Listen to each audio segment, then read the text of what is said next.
ఒక పాఠశాల సక్రమంగా నిర్వహణ జరగాలి అంటే ఒక టైం టేబుల్ ఉండాలి. ఒక ఇల్లు అందంగా కట్టబడాలి అంటే ఒక ప్లానింగ్ ఉండాలి. మరి ఒక దేశం విజయవంతంగా నడవాలి అంటే దానికి ఒక రాజ్యాంగం ఉండాలి.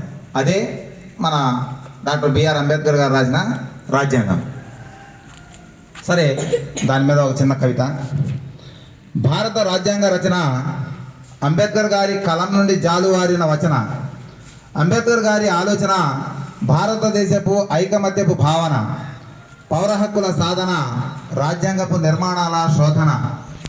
ఒక వ్యక్తి స్వేచ్ఛగా మాట్లాడాలన్నా, ఒక సామాన్యుడు అసామాన్యంగా ఎదగాలన్నా, ఒక అధికారి బాధ్యతగా ఉండాలన్నా, ఒక ఉద్యోగి విధులు నిర్వర్తించాలన్నా, సమసమాజ స్థాపన జరగాలన్నా రాజ్యాంగ రచనా సౌలభ్యం అందరి బాధ్యతతోనే అది సాధ్యం.